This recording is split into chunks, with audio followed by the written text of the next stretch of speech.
जय हिंद। आप सभी फौजी वर्दी लवर्स का आपके अपने चैनल में एक बार फिर से स्वागत है। दोस्तों, आज वाली हमारी जो क्लास है वो बहुत ही शानदार क्लास होने वाली है आपके एसएससी जीडी 2026 के एग्जाम के लिए, क्योंकि आज वाली क्लास में हम स्टैटिक जीके के बहुत ही इंपॉर्टेंट क्वेश्चंस पढ़ने वाले हैं, जहां से आपके एग्जाम्स में काफी क्वेश्चंस पूछे जाते हैं। यह बात आप सभी को पता है कि स्टैटिक जीके है वो आप सभी के लिए कितनी इंपॉर्टेंट है। और स्टैटिक जीके का मतलब पता है क्या होता है कि भाई जो चीज एक बार हो चुकी है और वो परमानेंट हो गई है उसी को स्टैटिक जीके बोला जाता है। इसमें आपका हिस्ट्री भी इंक्लूड होता है, पॉलिटी भी आ जाता है, ज्योग्राफी भी आ जाता है, इकोनॉमिक्स भी आ जाता है, ठीक है जी। और इसके अलावा जो बाकी बची हुई जो चीजें होती है ना वो भी इंक्लूड कर दी जाती है। तो स्टैटिक जीके के बड़े ही शानदार क्वेश्चंस लेके आए हैं और देखते हैं आज आप में से कितने स्टूडेंट ऐसे हैं जो 30 क्वेश्चंस में से 25 प्लस सही कर सकते हैं, क्योंकि आप सभी तैयारी तो काफी समय से कर रहे हो और अगर आप यहां पर अच्छा स्कोर करते हो तो आपका कॉन्फिडेंस भी बढ़ेगा। तो गिनते हुए चलना है और लास्ट में हर एक स्टूडेंट को कमेंट करके बताना है कि कितने क्वेश्चंस है उसके सही हुए हैं। पहला क्वेश्चन आप सभी के सामने है कि सिंधु घाटी सभ्यता का स्थल लोथल वर्तमान में किस भारतीय राज्य में स्थित है। देखो, सिंधु घाटी सभ्यता के बारे में आप सभी को पता है, यहां से आपके एग्जाम्स में क्वेश्चंस आते हैं। जो हमने नोट्स बना रखे हैं उसमें भी सबसे पहला टॉपिक ही यही आपका सिंधु घाटी सभ्यता। तो आप बताइए कि हमसे पूछा है कि लोथल कहां पर स्थित है, ठीक है जी। लोथल है ये कहां पर स्थित है, तो लोथल है वो कहां पर स्थित हो जाएगा, तो आंसर सभी स्टूडेंट का आ गया होगा। लोथल है वो गुजरात में स्थित है और गुजरात में लोथल के अलावा एक और क्वेश्चन आपसे एग्जाम्स में पूछा जाता है जो हमारी सिंधु घाटी सभ्यता से ही संबंधित है, वो है आपकी धोलावीरा, ठीक है जी। धोलावीरा है वो भी कहां पर स्थित है, गुजरात में ही स्थित है, जो आपके काफी बार एग्जाम में पूछा गया है। पंजाब से जो क्वेश्चन पूछा जाता है कि रोपड़ है, ठीक है जी। सिंधु घाटी सभ्यता का स्थल है रोपड़, ये कहां पर स्थित है, हमारे पंजाब में स्थित है। इसके अलावा राजस्थान से भी एग्जाम्स में क्वेश्चन आता है कि कालीबंगा हमारे भारत के कौन से राज्य में स्थित है, तो कालीबंगा कहां पर स्थित हो जाएगा भाई, राजस्थान में स्थित हो जाएगा। और हरियाणा में भी आपके एग्जाम्स में पूछा क्वेश्चन आता है और यहां से दो क्वेश्चन आते हैं। एक तो आपका आता है बनावली से, ठीक है जी, बनावली है, और दूसरा है आपका कौन सा, राखीगढ़ी से। कौन सा, राखीगढ़ी से। तो ये अपने को ध्यान रख लेना है, ठीक है जी। यहां से आपके क्वेश्चंस आते हैं, तो समझ में आ गया। गुजरात से धोलावीरा और लोथल हो गया जो प्रसिद्ध है, जो एग्जाम्स में रिपीट होती हैं। पंजाब से रोपड़ हो गया, राजस्थान से कालीबंगा हो गया, हरियाणा से आपका राखीगढ़ी और बनावली हो गया। इसके अलावा भी हैं, बहुत सारी है, लेकिन आपके एग्जाम्स में ये सबसे ज्यादा पूछी जाती है, वो मैंने यहां पर आपको बता दिया है, ठीक है जी। तो यहां पर हो जाएगा आपका गुजरात। लोथल कहां पर है, वर्तमान में गुजरात में स्थित है। आगे बढ़ते हैं कि मौर्य साम्राज्य के संस्थापक कौन है। आप सभी को इस बात को पता है कि भाई आपके एग्जाम में यहां से क्वेश्चंस आएगा ही। मौर्य साम्राज्य, इसके अलावा आपका गुप्त काल और इसके अलावा आपका मुगल काल, यहां से आपके एग्जाम्स में सबसे ज्यादा क्वेश्चंस बनते हैं, ठीक है जी। अगर वंश से संबंधित क्वेश्चंस है यहां से आपके एग्जाम्स में सबसे ज्यादा आ रहे होते हैं। तो मौर्य साम्राज्य के संस्थापक कौन हो जाएंगे, दो चंद्रगुप्त मौर्य हैं, ये कौन हो जाएंगे भाई, ये आपके मौर्य साम्राज्य के संस्थापक हो जाएंगे। संस्थापक का मतलब होता है जो पहला व्यक्ति जिसने उसकी स्थापना की है या शुरुआत की होती है, ठीक है जी। तो चंद्रगुप्त मौर्य हो जाएगा, ये अपने को ध्यान रख लेना है, मौर्य वंश का। लेकिन इसके गुरु कौन थे, ये एग्जाम्स में पूछा जाता है कि इसके गुरु कौन थे, ठीक है जी। इसके गुरु कौन थे, या आपसे पूछ लिया जाता है कि इसके मंत्री कौन थे, तो वो हो जाएंगे कौटिल्य। क्या है, कौटिल्य। इन्हीं का दूसरा नाम है भाई चाणक्य और इन्हीं का तीसरा नाम है भाई विष्णुगुप्त।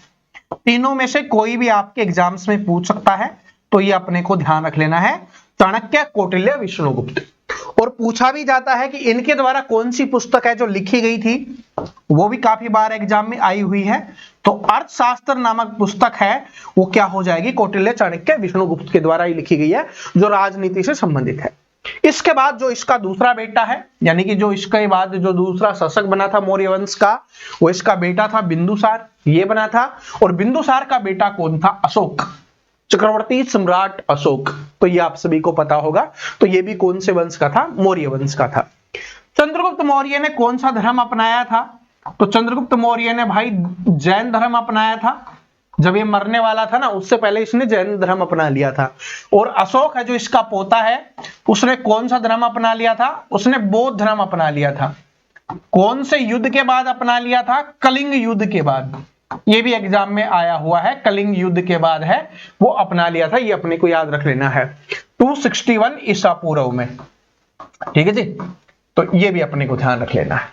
ठीक है जी, तो इतना आप सभी ध्यान रख लोगे, ये आपके लिए इंपॉर्टेंट है काफी ज्यादा। चलो आगे बढ़ते हैं कि प्लासी का युद्ध किस वर्ष लड़ा गया था? प्लासी का युद्ध बहुत बार आपके एग्जाम्स में आया हुआ है, और यहीं से क्या है कि इस युद्ध के बाद ही जो ब्रिटेन है या ब्रिटिश है उसकी हुकूमत है वो भारत में स्टार्ट हुई थी। तो आप सभी बताइए, तो ये जो युद्ध लड़ा गया था ये ब्रिटिश सरकार के, तो आप बोल सकते हो उस समय कौन था? रॉबर्ट क्लाइव था जिसने ब्रिटिश सरकार का नेतृत्व किया था। रॉबर्ट क्लाइव व बंगाल के नवाब, याद रखना बंगाल के नवाब थे नवाब सिराजुद्दौला। ठीक है जी, बंगाल के नवाब सिराजुद्दौला के बीच में हुआ था, सन 1757 में हुआ था। और इसी को अंग्रेजों का या ब्रिटिश साम्राज्य का भारत में शुरुआत मानी जाती है। ठीक है, और बंगाल के नवाब का क्या नाम था? सिराजुद्दौला। ये भी अपने को ध्यान रख लेना है। ठीक है, और ब्रिटिश की तरफ से जो नेतृत्व किया था वो किसने किया था? रॉबर्ट क्लाइव ने किया था। आगे बढ़ते हैं, अगले क्वेश्चन के ऊपर चलते हैं। नेक्स्ट क्वेश्चन है आपका, नेक्स्ट क्वेश्चन है कि भारत की सबसे लंबी नदी कौन सी है? इनमें आपको बताना है कि भारत की सबसे लंबी नदी कौन सी हो जाएगी। तो भाई यहां पर अगर हम बात करें कि भारत के अंदर अंदर बहने वाली नदी की अगर हम बात करें कि भारत के अंदर अंदर जो नदी बहती है उसमें जो सबसे बड़ी नदी है या और इसके अलावा हमारी जो गंगा नदी है ये क्या हो जाएगी? हमारे देश की सबसे पवित्र नदी भी है वो कौन सी हो जाएगी? गंगा नदी हो जाएगी। और ये जो इसकी लंबाई है वो कितनी है? वो है भाई 25 किलोमीटर। आप याद कर लीजिए, यानी कि 2525 किलोमीटर है वो ये दूरी तय करती है। ठीक है, और ब्रह्मपुत्र नदी है वो भारत के अलावा दूसरे देशों में भी बहती है। ठीक है, और अगर दूसरे देशों को भी मिला लिया जाए तो इसकी जो लंबाई होती है वो कितनी होती है? 3900 किलोमीटर होती है। ठीक है, और इसी के साथ एग्जाम में ये भी क्वेश्चन पूछा जाता है कि विश्व की सबसे लंबी नदी कौन सी है? विश्व की, तो विश्व की जो सबसे लंबी नदी हो जाएगी वो कौन सी हो जाएगी? विश्व की जो सबसे लंबी नदी हो जाएगी वो हो जाएगी आपकी नील नदी। और कभी कभी नील नदी ऑप्शन में नहीं देता है, अमेजन नदी दे देता है, तो अमेजन नदी हो जाएगा। ठीक है जी, और नील नदी है वो कितने किलोमीटर तक बहती है? तो ये विश्व की सबसे बड़ी है, याद कर लेना 6650 किलोमीटर की दूरी है ये तय करती है।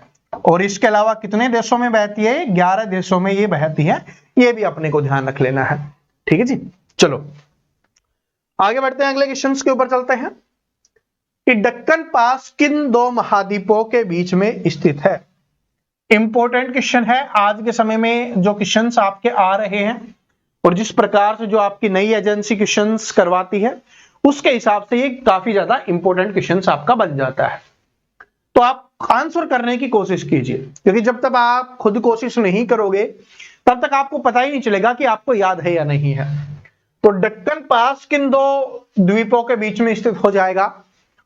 तो ये भाई हमारा जो दक्षिण अंडमान है और जो लिटिल अंडमान है उसके बीच में स्थित है। तो ऑप्शन नंबर 1 करेक्ट आंसर हो जाएगा। साउथ अंडमान और लिटिल अंडमान है, उन दोनों के बीच में स्थित हो जाएगा आपका दक्कन पास हो जाएगा। ठीक है जी, इसके अलावा किस राज्य को भारत का मसाला बगीचा कहा जाता है? मसाला बगीचा किसको कहा जाएगा? भाई जहां पर सबसे ज्यादा मसालों का उत्पादन होगा उसी को क्या कहा जाएगा? मसाला बगीचा कहा जाएगा। और अब ये कौन से मसाले आ जाते हैं? इसमें कौन से मसाला आ जाते हैं? जैसे अपना इलायची हो गया, अपना लौंग हो गया, अपना जायफल हो गया, ठीक है, दालचीनी हो गया, काली मिर्च हो गया, ये सारे मसाले हैं। और बात इलायची की आई है, काफी इंपॉर्टेंट है, एग्जाम में आया भी हुआ है। इलायची है इसको किस नाम से जाना जाता है? मसालों की रानी के नाम से जाना जाता है। तो मसालों की रानी किसे कहा जाता है भाई? इलायची को मसालों की रानी कहा जाता है। तो ये सबसे ज्यादा उत्पादन कहां पर होता है भाई? केरल में है, इसका सबसे अधिक उत्पादन होता है। तो जो केरल राज्य है उसको क्या कहा जाता है? मसालों की बगीचा या भारत के मसालों का बगीचा उसको कहा जाता है। और इलायची को क्या कहा जाता है? मसालों की रानी कहा जाता है। ठीक है जी। इसके अलावा भारत का जो मसाला का जो क्या बोलते हैं उसको कार्यालय, ठीक है जी, मसाला बोर्ड का मुख्यालय, भारत के मसाला बोर्ड का मुख्यालय, ठीक है जी, भारत के जो मसाला बोर्ड है, एग्जाम्स में आया हुआ क्वेश्चन है, मसाला बोर्ड का मुख्यालय कहां स्थित है? मुख्यालय तो ये कहां स्थित हो जाएगा? ये कोच्चि में स्थित हो जाएगा। कहां पर स्थित है भाई? कोच्चि में स्थित है। भारत के मसाला बोर्ड का मुख्यालय है, कोच्चि में स्थित हो जाएगा। ये अपने को ध्यान रख लेना है। इसके अलावा कर्नाटक से भी एक क्वेश्चन आता है कि कर्नाटक में सबसे ज्यादा उत्पादन है वो किसका किया जाता है? तो कर्नाटक में जो सबसे अधिक उत्पादन होता है वो कॉफी का होता है। या क्वेश्चन ऐसे भी पूछ लिया जाता है कि कॉफी का उत्पादन है वो सबसे ज्यादा है, वो कौन से राज्य में होता है? कर्नाटक राज्य में कॉफी का उत्पादन सबसे ज्यादा होता है। और इसके अलावा रेशम का उत्पादन भी कर्नाटक में होता है। लगभग हमारे देश की 70% कॉफी है वो कहां पर होती है भाई? वो अपनी कहां पर हो जाएगी भाई? कर्नाटक में हो जाएगी। ठीक है जी। इसके अलावा आंध्र प्रदेश से क्वेश्चन आते हैं। तो आंध्र प्रदेश में जो अपनी मिर्च है, ठीक है, केला है, इन सभी आंध्र प्रदेश में हो जाएगा। लेकिन तमिलनाडु इंपॉर्टेंट है। तमिलनाडु से आपके एग्जाम्स में क्वेश्चंस आता है कि जो हमारा, जैसे देखो मसालों का नाम आते ही आपके दिमाग में आएगा केरल, लेकिन लौंग जो मसाला है उसका सबसे अधिक उत्पादन कहां पर होता है? तो जो लौंग का सबसे अधिक उत्पादन होता है तमिलनाडु में। और ये एग्जाम्स में आने वाले क्वेश्चंस है। ये मत सोचने लग जाना कि सर हमें कौन सी सब्जी मंडी पढ़ा रहे हैं, ठीक है जी, कौन सा अपनी किचन में हमें यूज करना है। भाई ये एग्जाम्स में आते हैं कि कॉफी का सबसे अधिक उत्पादन कहां पर होता है, लौंग का उत्पादन लगभग 80% है, वो कहां पर होता है भाई? तमिलनाडु में होता है। ठीक है जी, ये भी अपने को ध्यान रख लेना है। ठीक है। इसके अलावा यूपी में सबसे ज्यादा गन्ना होता है, उसके साथ तमिलनाडु में भी गन्ने का अच्छा उत्पादन होता है। सूती धागा होता है, उसका उत्पादन भी यहाँ पर अच्छा खासा किया जाता है। लेकिन जो एग्जाम्स में आने वाले क्वेश्चन है वो इतने हैं, ये अपने को ध्यान रख लेना है। ठीक है जी। चलो आगे बढ़ते हैं कि भारतीय संविधान द्वारा कितने मौलिक अधिकारों की गारंटी दी गई है। तो जब भी ऐसा क्वेश्चन आए तो ये समझ लो कि वर्तमान की बात कर रहा है। और अगर जब हमारा संविधान बना था उस समय की बात करेगा तो आपको लिख के देगा मूल संविधान। क्या लिख के देगा? मूल संविधान में। तो अब हमसे पूछा है कि भारतीय संविधान द्वारा कितने मौलिक अधिकारों की गारंटी दी गई है। तो सभी स्टूडेंट का आंसर आ गया होगा 6 मौलिक अधिकारों की। कितने मौलिक अधिकारों की भाई? 6 मौलिक अधिकारों की। लेकिन अगर मूल संविधान की बात करें तो कितने हो जाएंगे? 7 मौलिक अधिकार हो जाएंगे। जो मूल संविधान है अपना 26 जनवरी 1950 को लागू हुआ था। ठीक है जी। 26 नवंबर 1949 को ये बनकर तैयार हुआ था और इसको बनाने में 2 वर्ष 11 महीने और 18 दिन का समय लगा था। ये भी अपने को ध्यान रख लेना है। ठीक है जी। तो मूल संविधान में कितने थे? 7वां। अब बोलोगे सर जी एक कहां पर गया? तो एक 7वां था, उसको हटा दिया गया। और वो कौन सा था? संपत्ति का अधिकार था, जो बहुत बार एग्जाम्स में आया हुआ है। तो संपत्ति का अधिकार है, उसको हटाकर संवैधानिक अधिकार, देखो मौलिक अधिकार से उसको हटा दिया गया, उसको संवैधानिक अधिकार या कानूनी अधिकार बना दिया गया। कौन से संविधान संशोधन के तहत? 44वें संविधान संशोधन सन 1978 के तहत है, उसको ये हटा दिया गया है। ये अपने को ध्यान रख लेना है। तो ये अपने लिए काफी इंपॉर्टेंट बन जाता है। तो अभी वर्तमान में कितने हैं? 6 हैं। तो ये ऑप्शन नंबर बी इसका करेक्ट आंसर होगा। मूल संविधान में पूछेगा तो 7। तो पता चल गया 7वां कहां पर गया। ठीक है। तो अपनी जो संपत्ति का अधिकार है वो अब कौन सा है? संवैधानिक अधिकार है। चलो, राज्यसभा का पदेन अध्यक्ष कौन होता है? तो राज्यसभा आप सभी को पता है भाई, ये क्या है? हमारा स्थायी सदन है। स्थायी सदन है, इसको कभी भी भंग नहीं किया जा सकता। भंग नहीं किया जा सकता, ये अपने को ध्यान रख लेना है। भंग नहीं किया जा सकता। तो अब आप सभी आंसर कीजिए, इस क्वेश्चन का आंसर कीजिए भाई। कि राज्यसभा का पदेन अध्यक्ष कौन होता है। इसके अलावा जो राज्यसभा होती है उसका कार्यकाल कितने वर्ष का होता है, 6 वर्ष का होता है, ये भी अपने को ध्यान रख लेना है। ठीक है, बाकी सभी में 5 वर्ष का होता है, इसमें कितने वर्ष का हो जाएगा, 6 वर्ष का कार्यकाल हो जाएगा। और इसके लिए न्यूनतम आयु कितनी होनी चाहिए, 30 वर्ष होनी चाहिए। राज्यसभा का सदस्य बनने के लिए जो न्यूनतम आयु है वो कितनी है भाई, 30 वर्ष है। तो अब आपका आंसर कीजिए क्वेश्चंस का। तो जैसे ही हमारे देश का कोई भी उपराष्ट्रपति बनता है वो स्वयं अपने आप ही राज्यसभा का पदेन अध्यक्ष बन जाता है। तो क्या हो जाएगा, भारत का उपराष्ट्रपति। Option number C correct answer हो जाएगा। राष्ट्रपति है ये हमारे देश का क्या होता है भाई, प्रथम नागरिक होता है। एग्जाम्स में आया हुआ क्वेश्चन है, प्रथम नागरिक हो जाएगा। ठीक है जी, प्रथम नागरिक हो जाएगा। ठीक है, आगे बढ़ते हैं।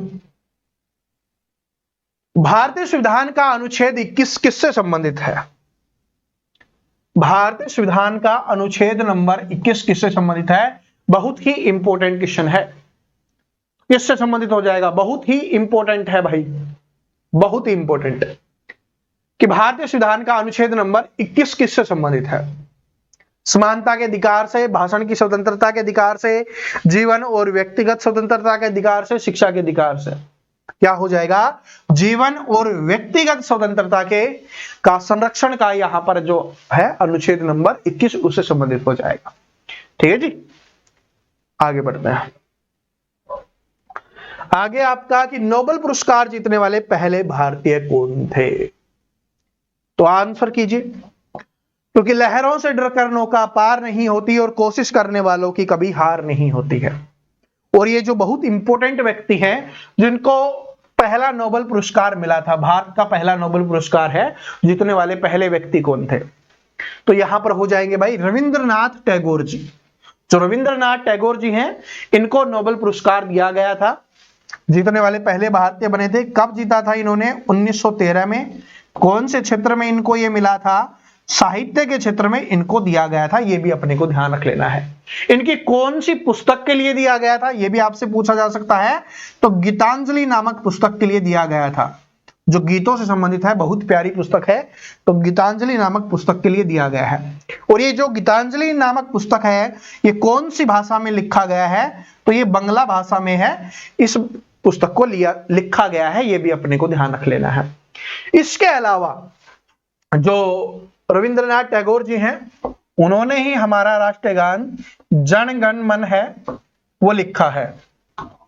ठीक है जी, तो आप समझ गए होंगे। तो जन गण मन है, जन गण मन वो किसके द्वारा लिखा गया है, वो इन्हीं के द्वारा है, लिखा गया है रविंद्रनाथ टैगोर जी के द्वारा। इसके अलावा एक और क्वेश्चन इंपॉर्टेंट है, यहां से बनता है कि रविंद्रनाथ टैगोर जी ने हमारे भारत के राष्ट्रीय गान के अलावा कौन से देश का राष्ट्रीय गान लिखा है और उसका नाम क्या है। तो उसका नाम हो जाएगा भाई आमार सोनार बांग्ला। आमार सोनार बांग्ला। ठीक है जी, और ये आप सभी को पता है बांग्ला भाषा में है। और ये कौन से देश का हो जाएगा, तो ये हो जाएगा बांग्लादेश का हो जाएगा। कौन से देश का हो जाएगा, बांग्लादेश का। और हमारा जो जनगण मन है वो भी इन्हीं के द्वारा लिखा गया है, जिसको गाने का समय कितना होता है, 52 सेकंड होता है। ठीक है जी, चलो आगे बढ़ते हैं। आगे क्वेश्चन है कि भारत रत्न पुरस्कार के पहले प्राप्तकर्ता कौन थे। भारत रत्न पुरस्कार प्राप्त करने वाले पहले प्राप्तकर्ता कौन थे, ये अपने को बताना है। बताइए भाई, बहुत इंपॉर्टेंट क्वेश्चन है, इसमें काफी लोगों को कंफ्यूजन होता है। आंसर कीजिए। तो भारत रत्न पुरस्कार प्राप्त करने वाले जो पहले प्राप्तकर्ता थे उनका नाम हो जाएगा सी राजा गोपालाचारी, जो हमारे स्वतंत्र भारत के पहले गवर्नर जनरल बने थे। ठीक है जी, पहले गवर्नर जनरल थे, भारतीय गवर्नर जनरल। गवर्नर जनरल प्रथम भारतीय की बात हो रही है। और ये कब से कब तक रहे थे, 1948 से 1949 और 1950 में, ये 2 साल तक रहे थे। ठीक है जी, 1947-48 में माउंटबेटन था, ये अपने को ध्यान रख लेना है। इसके अलावा जो पहले राष्ट्रपति बने थे, उपराष्ट्रपति बने थे, ठीक है, उनको जो दिया गया था वो कौन थे? डॉक्टर सर्वपल्ली राधाकृष्णन जी हो जाएंगे। और पहले वैज्ञानिक है जिनको भारत रत्न दिया गया था वो सीवी रमन जी हो जाएंगे। इन तीनों लोगों को एक साथ ही है वो भारत रत्न पुरस्कार दिया गया था। ठीक है जी, तो ये अपने को ध्यान रख लेना है। लेकिन सबसे पहले जो दिया गया था वो क्या हो जाएगा? सी राजागोपालाचारी। तीनों को एक साथ ही दिया गया था। ठीक है जी, चलो। अर्थशास्त्र में नोबेल पुरस्कार जीतने वाले एकमात्र भारतीय कौन है? अर्थशास्त्र की बात हो रही है, तो अर्थशास्त्र में जीतने वाले एकमात्र भारतीय कौन है ये आपको बताना है। ठीक है जी, और इनको ये पुरस्कार कब मिला था? 1998 में कल्याणकारी अर्थशास्त्र के लिए इनको दिया गया था। अब आप आंसर कीजिए। ठीक है जी, अब आप सभी को आंसर करना है, बहुत इंपॉर्टेंट है। ठीक है, ये बात हो रही है अर्थशास्त्र की। कल्याणकारी अर्थशास्त्र के लिए इनको दिया गया था 1998 में। और रविंद्रनाथ टैगोर जी को कब मिला था? 1913 में। इनको 1998 में। तो क्या हो जाएगा? अभिजीत बनर्जी। तो option number B correct answer हो जाएगा, अभिजीत बनर्जी है, उनको ये दिया गया था। चलो, सोने का रासायनिक प्रतीक क्या होता है? ये तो आप सभी को पता होगा। सोना मतलब गोल्ड। अब गोल्ड के बारे में बता दीजिए। ठीक है जी, सबसे अधिक तन्य धातु है गोल्ड है, वो सबसे अधिक है। तो आप बताइए, इसका आंसर कीजिए आप सभी स्टूडेंट। ठीक है, आप सभी आंसर करेंगे। क्वेश्चन नंबर 13 मिस हो गया है। ठीक है, वो आगे मिल जाएगा, शायद सबसे लास्ट में लग गया है वो, कोई बात नहीं। तो गोल्ड का क्या हो जाएगा? एयू हो जाएगा। ठीक है जी, साइंस के क्वेश्चंस भी आपके एग्जाम्स में आते हैं, आपको पता ही होगा। तो साइंस का बहुत इंपॉर्टेंट क्वेश्चंस, और ये टॉपिक मैंने पढ़ा भी रखा है, तो आप यूट्यूब पर सर्च भी कर सकते हो। आप लिखना विटामिन प्रवीण कटारिया, आपको मिल जाएगा। ठीक है, और उसके सारे इंपॉर्टेंट क्वेश्चंस मैंने करवा रखे हैं। तो किस विटामिन को एस्कार्बिक एसिड के नाम से जाना जाता है? तो कौन सा विटामिन है जिसको एस्कार्बिक एसिड के नाम से जाना जाता है? बताओ, बताइए कौन सा है? तो जो आपका विटामिन सी होता है उसको एस्कार्बिक एसिड के नाम से जाना जाता है। बाकी डिटेल इस क्लास में देख लेना, विटामिन वाली क्लास में। और विटामिन सी की कमी से कौन सा रोग होता है? तो स्कर्वी नामक रोग है, वो भी विटामिन सी की कमी से होता है। विटामिन सी किस में पाया जाता है? तो विटामिन सी भाई खट्टे फलों में पाया जाता है, जैसे अपना आंवला हो गया, आपका संतरा हो गया, आपका नींबू हो गया, इन सब में क्या पाया जाता है? विटामिन सी पाया जाता है। ठीक है जी, चलो। द डिस्कवरी ऑफ इंडिया पुस्तक किसने लिखी थी? आपको बताना है। द डिस्कवरी ऑफ इंडिया किसके द्वारा लिखी गई है? तो जो द डिस्कवरी ऑफ पुस्तक लिखी गई है हमारे स्वतंत्र भारत के पहले प्रधानमंत्री श्री जवाहरलाल नेहरू जी के द्वारा लिखी गई है। तो ये अपने को ध्यान रख लेना है। तो option number B correct answer हो जाएगा। ठीक है जी। गॉड ऑफ स्मॉल थिंग्स की लेखिका है, गॉड ऑफ स्मॉल थिंग्स की लेखिका कौन है ये अपने को बताना है। बताइए, गॉड ऑफ स्मॉल थिंग्स, ये बहुत इंपॉर्टेंट है। आपको एक बात बता देता हूं, पुस्तकों से आपके एग्जाम्स में क्वेश्चन है वो पक्का आने वाला है।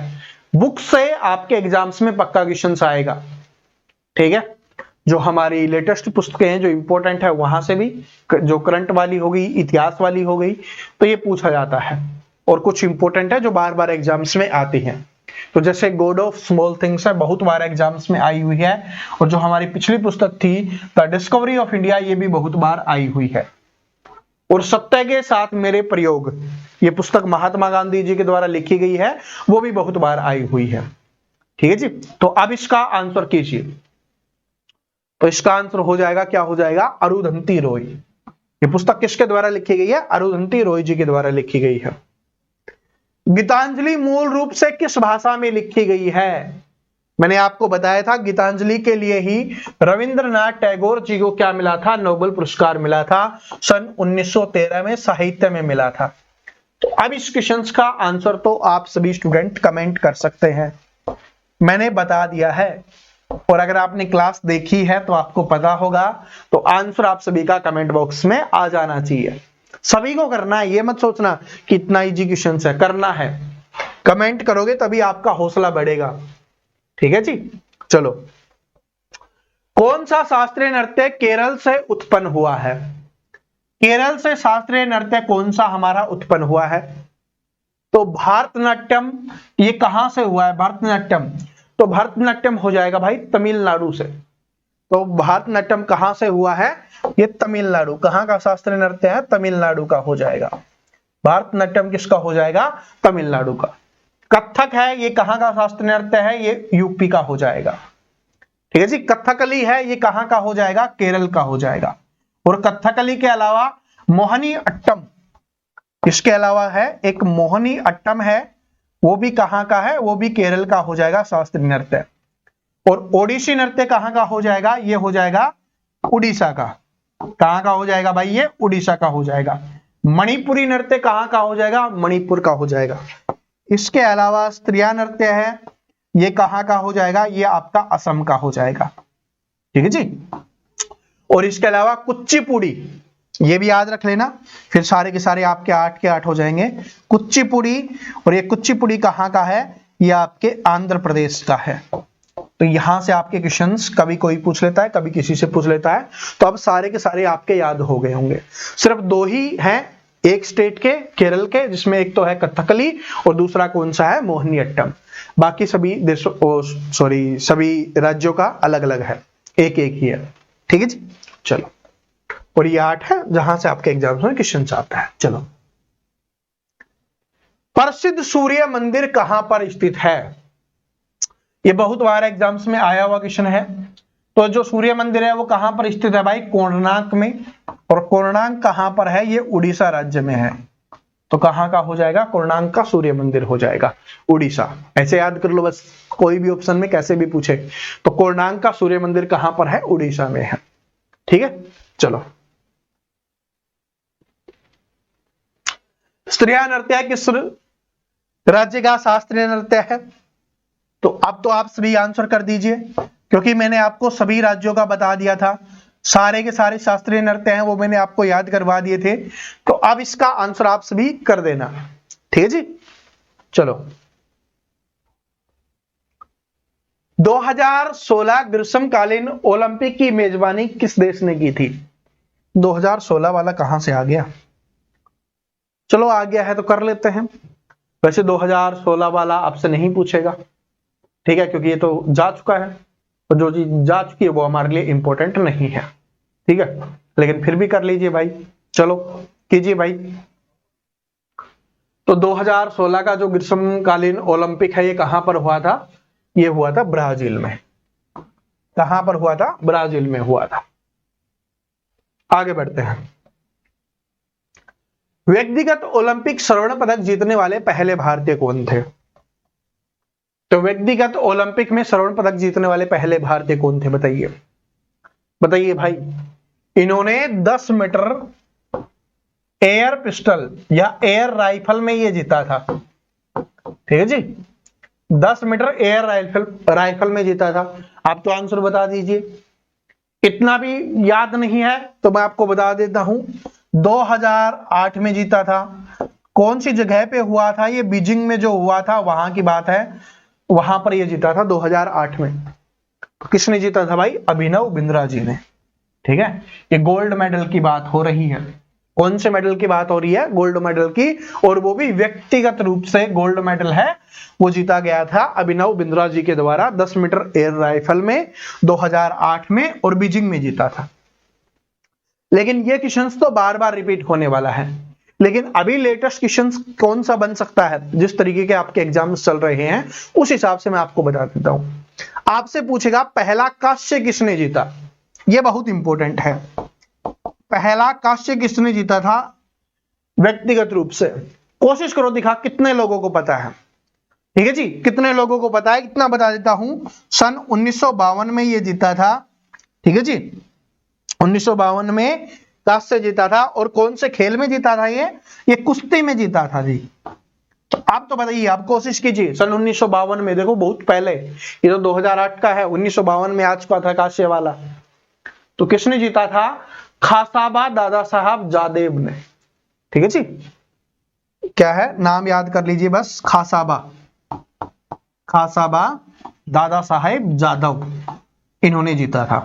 ठीक है, और बीच में दादा साहेब भी है भाई, ठीक है जी। चलो, तो ये भी अपने को ध्यान रख लेना है।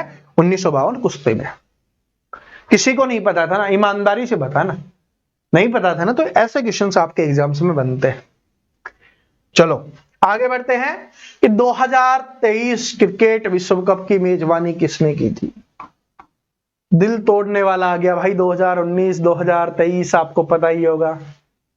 19 में कप्तान विराट कोहली, 23 में कप्तान रोहित शर्मा। तो आपको बताना है मेजबानी किसने की थी। तो हमारे भारत ने ही मेजबानी की थी और भाई हम हार गए थे, ठीक है जी। चलो, इसके बारे में तो सभी को पता ही होगा, है ना। तो ईमानदारी से, बड़े प्यार से, थोड़े भारी दिल से कमेंट करके बता देना कि इसमें विजेता कौन था, कौन जीता था, और उपविजेता कौन था, ये भी आपको बता देना है। दोनों के दोनों आपको बताना है, कमेंट करके बताना है कि 2023 का जो क्रिकेट विश्व कप हुआ था, ठीक है जी, तो आपको बताना है उसमें विजेता कौन रहा था और उपविजेता कौन था। विश्व स्वास्थ्य संगठन का मुख्यालय कहां पर स्थित है। वर्ल्ड हेल्थ ऑर्गेनाइजेशन WHO, इसका मुख्यालय कहां पर स्थित है। आंसर करेंगे सभी स्टूडेंट। बहुत इंपॉर्टेंट क्वेश्चन है और आज के समय में आप सभी को पता है जिस तरीके की सिचुएशन चल रही है, यह हमारे लिए भी बहुत ज्यादा इंपॉर्टेंट बन जाता है, ठीक है जी, पता होना जरूरी है। तो विश्व स्वास्थ्य संगठन, और भाई सरकार को भी इस पे ध्यान देना चाहिए, लोगों के स्वास्थ्य के ऊपर जो प्रदूषण बढ़ रहा है, और भी बहुत सारी चीजें हैं। लेकिन देखो कभी तो अच्छे दिन आएंगे ही। Option number B correct answer हो गया, जिनेवा हो जाएगा। देखते हैं भाई, ठीक है। किस ग्रह को लाल ग्रह के नाम से जाना जाता है। किस ग्रह को लाल ग्रह के नाम से जाना जाता है। और मैं कल आपके लिए एक मैराथन क्लास आएगी कल, ठीक है, जिसमें लगभग आपके टॉप 10 टॉपिक्स, ठीक है जी, उन सभी को कंबाइंड करके वो क्लास आने वाली है। उसको आप जरूर देख लेना, उसमें हर टॉपिक्स के इंपॉर्टेंट क्वेश्चंस आपको देखने के लिए मिलने वाले हैं, ठीक है, तो उसको जरूर देख लेना। अब इस क्वेश्चंस का आंसर आप सभी का आ गया होगा, ठीक है जी। कौन सा ग्रह है जिसको लाल ग्रह कहा जाता है, तो मंगल ग्रह को, ठीक है जी। तो और उसमें सौरमंडल के क्वेश्चंस भी आपको देखने के लिए मिलेंगे, ठीक है। सूर्य के सबसे नजदीक कौन सा है, आपका बुध हो जाएगा, ठीक है जी। सबसे छोटा ग्रह भी कौन सा है, आपका बुध हो जाएगा। बुध, शुक्र, पृथ्वी कौन से नंबर का हो जाएगा, तीसरे नंबर का हो जाएगा। और एकमात्र ऐसा ग्रह है जिसका जीवन संभव है, जिस पर जीवन संभव है, और जिसका एकमात्र उपग्रह है जिसका नाम कौन सा है, चंद्रमा है। ये भी अपने को ध्यान रख लेना है, ठीक है जी। चलो, जापान की मुद्रा कौन सी है। जापान की मुद्रा, और उसमें भाई आपको ये भी मिलेगा, अपने जो पड़ोसी देश हैं या इंपॉर्टेंट देश हैं जहां से आपके एग्जाम्स में क्वेश्चंस आते हैं, वो सारे के सारे आपको देखने के लिए मिलने वाले हैं, ठीक है जी। तो ये हो जाएगी, कहां की हो जाएगी, आपकी जापान की मुद्रा हो जाएगी। नेक्स्ट क्वेश्चन पे चलते हैं। कल्लारीपयट्टू किस राज्य की पारंपरिक मार्शल आर्ट है। जैसे इसके नाम से ही पता चल रहा है, मैंने अभी आपको थोड़ी देर पहले ही बताया था, मोहिनीअट्टम, वैसा ही है ये भी। तो ये कहां का हो जाएगा, ये केरल का हो जाएगा, ठीक है जी। थोड़े से नाम समझा करो। चलो आगे बढ़ते हैं। स्टैच्यू ऑफ यूनिटी किस भारतीय नेता को समर्पित है। Statue of unity, statue of unity, unity समझते हो ना, मतलब एकता। आप इसको बोल सकते हो एकता के शिल्पी। इनको एकता के शिल्पी या के नाम से भी जाना जाता है इन व्यक्ति को, ठीक है जी। और इनको जो सरदार की उपाधि दी गई है, वो सरदार की उपाधि किसके द्वारा दी गई है, बारदोली की महिलाओं के द्वारा, बारदोली की महिलाओं के द्वारा है वो दी गई है सरदार की उपाधि। तो नाम से ही पता चल गया होगा अब, सरदार वल्लभ भाई पटेल जी, ठीक है जी। क्योंकि जो गुजरात में एक सत्याग्रह हुआ था और इन्होंने काफी ज्यादा हेल्प की थी, तो इसलिए इनको सरदार की उपाधि दी गई थी। तो इसलिए सरदार वल्लभ भाई पटेल के नाम से ये जाने जाते हैं। बारदोली की महिलाओं के द्वारा इनको ये उपाधि दी गई थी, ये अपने को ध्यान रख लेना है। इसके अलावा इनको लौह पुरुष या भारत के बिस्मार्क के नाम से भी जाना जाता है, ठीक है जी। तो ये भी अपने को याद रख लेना है। लौह पुरुष के नाम से किसे जाना जाता है? लौह पुरुष के नाम से सरदार वल्लभ भाई पटेल जी को जाना जाता है। भारत के बिस्मार्क, भारत के बिस्मार्क, और इनको भारत के बिस्मार्क क्यों कहा जाता है या एकता के शिल्पी क्यों कहा जाता है? क्योंकि जब हमारा देश स्वतंत्र हुआ और सभी जो राज्य थे, जो राजा महाराजाएं थे, उन सभी को इकट्ठा करने का काम इन्होंने किया था, काफी ज्यादा महत्वपूर्ण भूमिका निभाई थी। तो ये अपने को ध्यान रख लेना है, ठीक है जी। इतना ही आपके लिए यहां पर इंपॉर्टेंट है। और महात्मा गांधी जी के बारे में तो स्पेशल जो 10 टॉपिक्स वाली आएगी ना, उसमें एक स्पेशल टॉपिक है, क्योंकि महात्मा गांधी जी से संबंधित क्वेश्चंस हैं वो बहुत ज्यादा हैं, तो वो सारे के सारे उसमें कवर हो जाएंगे। जो आपके एग्जाम्स के लिए इंपॉर्टेंट है, सारे के सारे कवर हो जाएंगे। पहला भारतीय उपग्रह आर्यभट्ट किस वर्ष लॉन्च किया गया था? तो जो हमारा पहला भारतीय उपग्रह लॉन्च किया गया था आर्यभट्ट, उसका नाम था, भाई याद कर लेना नाम भी, जो हमारे महान गणितज्ञ रहे हैं, खगोल शास्त्री रहे हैं आर्यभट्ट जी, उनके नाम पर इसका नाम रखा गया था, ठीक है जी। और ये किसने बनाया था? हमारे इसरो ने बनाया था, इसरो ने, यानी इंडियन स्पेस रिसर्च ऑर्गेनाइजेशन ने है वो इसको बनाया था। लेकिन उस समय हमारे पास लॉन्च करने का साधन नहीं था, तो लॉन्च करने में जो हमारी सहायता की थी वो की थी सोवियत संघ ने। किसने की थी? सोवियत संघ की सहायता से हमने इसको लॉन्च किया था। अब आप बताइए कब लॉन्च किया गया था? आप सभी का आंसर आ गया होगा। तो ये भाई 19 अप्रैल 1975 को इसको लॉन्च किया गया था। 19 अप्रैल 1975 में है इसको लॉन्च किया गया था, ठीक है जी। तो ये अपने को याद रख लेना है। और आप सभी ईमानदारी से कमेंट करके बता देना कि 30 में से कितने क्वेश्चंस आपके ठीक हुए हैं। 20 हुए हैं, 15 हुए हैं, 25 हुए हैं, जितने भी क्वेश्चंस आपके ठीक हुए हैं कमेंट करके जरूर बता देना। और क्लास कैसी लगी, क्वेश्चंस कैसे लगे, ये भी आप कमेंट करके बता देना।